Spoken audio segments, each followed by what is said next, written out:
নমস্কার। আমার একটা বড় ব্লগে তোমাদের সকলকে স্বাগত। সকালটা শুরু করেছি রান্নাঘর থেকেই, আর গ্যাস প্রণাম করে শুরু করলাম আজকের দিনটা। দিনের বেশিরভাগ সময়টাই যেহেতু ওই গ্যাসের সঙ্গেই আমার আগুনের সাথেই কাজটা থাকে, ওই জন্য সকালবেলা উঠেই আগে গ্যাস প্রণাম করে নিই, যাতে পুরো দিনটা নির্দ্বিধায় নির্ভয়ে কাজটা কমপ্লিট করতে পারি। সকালবেলা উঠেই আগে আমার প্রথম কাজ থাকে ভাতটা বসিয়ে দেওয়া। যেহেতু বর ভাত খেয়েই অফিস যায় আর ওর সকালে টিফিনটাও আমার বানিয়ে দিতে হয়, ওর জন্য সকালে বেশিক্ষণ দেরি না করে আগেই কাজ থাকে ভাত বসিয়ে দেওয়া। তার সঙ্গে আনুষঙ্গিক যদি কিছু রেডি করার থাকে সেইগুলো কমপ্লিট করে নিই। ওইদিকে দেখতে দেখতে বড় ঘুম থেকে উঠে গেছে, ও আমার হাতে হাতে কিছু হেল্প করে দেয়, যেমন ঠাকুরের জল তোলা, রান্নার জল তোলা, অনেক কিছুই, গাছের থেকে ফুল তুলে দেওয়া সবই করে। যেইটুখানি না করলেই নয় সেইটুখানি আমরা দুজনে কাজ ভাগ করে করি। ইদানিংকালে এখনো টুকটুক করে রান্নাও শিখছে, নাকি আমায় রান্নাতেও হেল্প করবে। সত্যি কথা বলতে বন্ধুর মতোই সবকিছু ভাগ করে নেওয়া উচিত, যেহেতু সংসারটা দুজনেরই। এইদিকে আমার মতো রোগ কার কার আছে বলতে পারো? যারা ভাতের চালকে মিনিমাম 4 থেকে 5 বার ধোয় যতক্ষণ না সাদা জল বেরোয়। ডালের ক্ষেত্রেও তাই করি। এটা কি আমি একা করি কিনা জানি না, বাট আমার মনে হয় যতক্ষণ না সাদা জলটা আসছে ততক্ষণ পরিষ্কার করতে থাকাটাই উচিত, কারণ অনেকটা তো নোংরা থাকে। একদিকে আজকে বসাবো ডাল সিদ্ধ, আর বসাবো ভাত। যেহেতু আগের দিন রাত্রে একটু রিচ খাওয়া দাওয়া হয়েছে, সেই জন্য সেকেন্ড হচ্ছে আজকে যেহেতু লক্ষ্মী পুজো, তাই জন্য একটু তাড়াহুড়োই করছিলাম। মনটা সকাল থেকে ভীষণ খারাপ ছিল। কারণটা তোমরা পুরো ভিডিওটা দেখলে শেষ অবধি বুঝতে পারবে কেন আমার মন খারাপ। তো কি আর করব, কাজটা তো কমপ্লিট করতে হবে। আর সেই জন্য তাড়াতাড়ি নিজে প্রিপারেশনও নিচ্ছিলাম। একদিকে ডাল বসিয়ে দিয়েছি, আরেকদিকে বসিয়ে দিয়েছি ভাত।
কার কার বাড়িতে নিয়ম আছে আমাকে একটু কমেন্ট করে জানিও তো, যে লক্ষ্মী পুজোর দিন অনেকেই নাকি শুনেছি নিরামিষ খায়।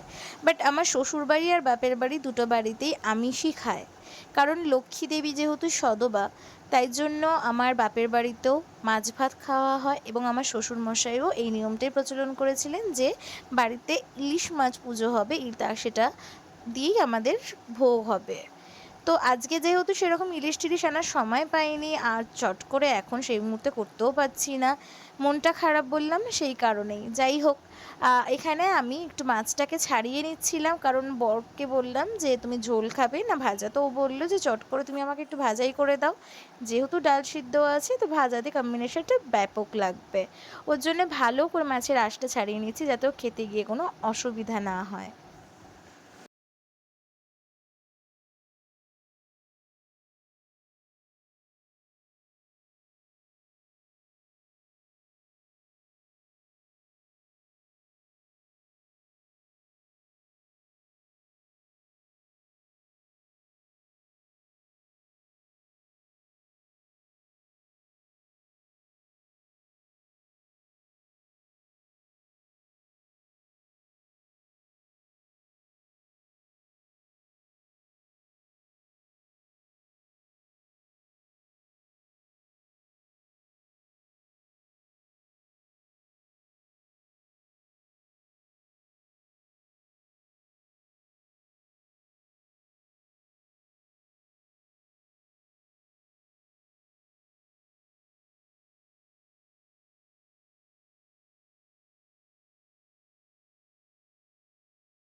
এদিকে আবার চায়ের জলটাও বসিয়ে দিলাম। এখন সত্যি ভাবি মেয়ে থেকে বউ হয়ে আসার জার্নিটা কতটা কঠিন। সকালবেলা বাপের বাড়িতে গেলে সত্যি কথা বলতে আমি মাঝে মাঝে কিন্তু চা করি, কারণ সকালবেলাটা মনে হয় যে একটু চা করে দিলেই ভালো, যেটা আমার একদমই ঠিক হয় না। এটা আমার ব্যাড ম্যানার্সই বলতে পারো। আমার মা নিজেই খুব অসুস্থ, বাট সকালবেলাটা চেষ্টা করি বেশিরভাগ টাইমটাই আমি করে দেওয়া। কিন্তু মা তো, সে বুঝতে পারে যে মেয়ে তো ওখানে করছে, একটু সকালবেলার চাটা করি। অনেক সময় আমার বোনও করে। তো চেষ্টা করি মাকে যতটা সুখে রাখা, যতটা শান্তি দেওয়ার, আরামে রাখা দুই বোনেই। এবার চলে আসি আমার বরের টিফিনের পালায়। যেহেতু আজকে বাড়িতে টুকিটাকি লোকজন আসবে, আমার দুই ননদ আসবে, তাদের ছেলেরা আসবে, আরও আমার দুটো ভাগ্নে আসতে পারছে না, যেহেতু বাড়িতে একটু প্রবলেম আছে। তো ভেবেছিলাম পুজোটা এবার একটু অন্য রকম করব, কিন্তু বললাম যে ভিডিওটা পুরোটা দেখলে বুঝতে পারবে। তো যাই হোক, বরকে আজকে ব্রেড আর বাটার দিয়ে দিচ্ছিলাম টিফিনে। ও নিজেই বলছিল যে দেখো আজকে যেহেতু টুকিটাকি কাজ অনেকটাই আছে, আর বাড়িতে যেহেতু কিছু লোকজন আসবে, তো তুমি বেশি দেরি না করে বরঞ্চ আমাকে হালকার মধ্যেই টিফিন দাও।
ঘড়িতে বাজে এখন পুরো 10:30, আর এখন আমি টিফিন নিয়ে বসেছি।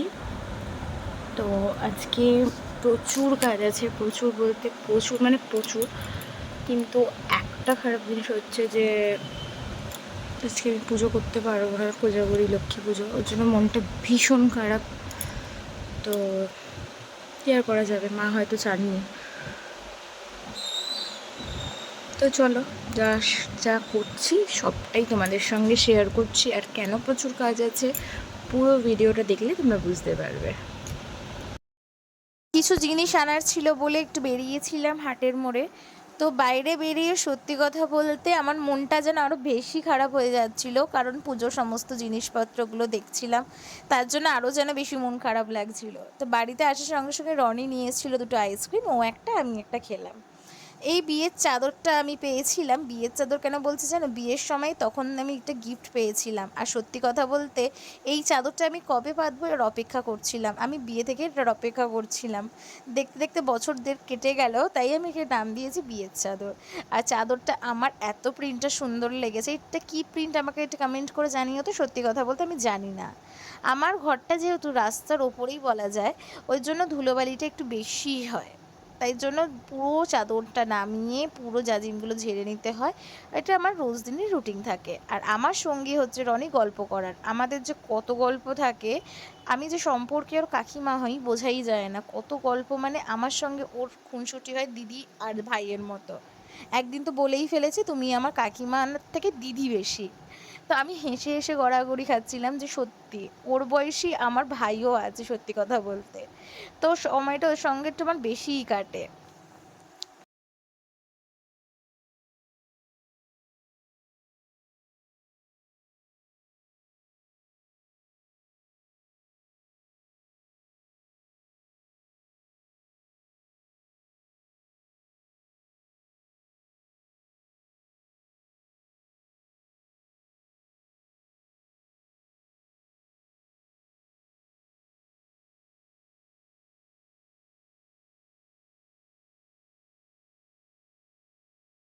বাড়িতে পুজো করবো না ঠিকই, কিন্তু আলপনাটা তো দিতে কেউ না করেনি, তো টুকিটাকি একটু দুপুরবেলা না ঘুমিয়ে একটুখানি আলপনা দিয়ে দিচ্ছিলাম, সেটাই তো আমাদের সাথে শেয়ার করলাম। আর আমার বাড়ির মেঝেটা না খুব একটা ভালো না বলে না সেরকম আলপনা দিতে পারছিলাম না, যেইটুখানি না দিলেই নয় সেইটুখানি দিয়েছিলাম। বিকেলবেলা সবাই চলে এসেছিলো আর তাড়াহুড়োর মধ্যে সত্যি কথা বলতে আমার ক্লিপিং এইটুখানি ছাড়া নেওয়াই হয়নি। তো রাত্রি বাজে পুরো 11টা এখন। তো এখন আমি আর পাচ্ছি না, সেই সকাল থেকে আমার চলছে। প্রথমত, দ্বিতীয়ত হচ্ছে বাড়িতে এত লোক এসেছিল যে আমি ক্যাপচার করার সময়ই পাইনি, ঠিক আছে, প্রথমত। দ্বিতীয়ত হচ্ছে বাড়িতে একটা পার্সোনাল কাজ নিয়ে আমি প্রচণ্ড সারাদিন বিজি থাকি। তো ব্যাপারটা হচ্ছে তখন আর না মানে ওই কাজটা করবো, প্লাস বাড়িতে তো লোক চলে এসেছে, তাদেরকে গেস্টদের অ্যাটেন্ড করা, মানে আমি আর সত্যি ক্লিপিংটা নিতে পারিনি, তাই জন্য সরি গো। তোমাদের বলেছিলাম করবো, বাট মানে সত্যি কথা বলতে আমি নিতে পারিনি।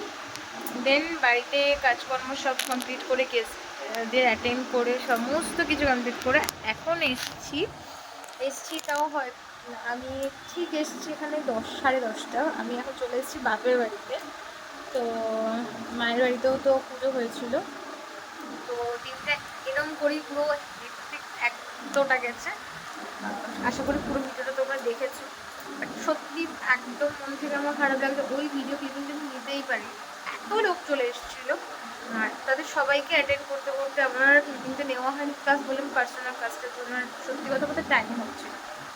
তো তার জন্য সরি, নেক্সট দিন থেকে একটু বেটার হবে না, তোমাদের সব কিছু শেয়ার করবো। আর নেক্সট দিন থেকে আমি সবসময় রেডিই রাখবো।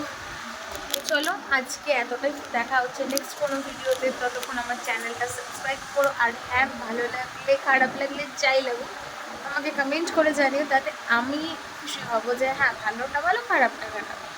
তো চলো দেখা হচ্ছে নেক্সট কোনো ভিডিওতে, ততক্ষণ টাটা।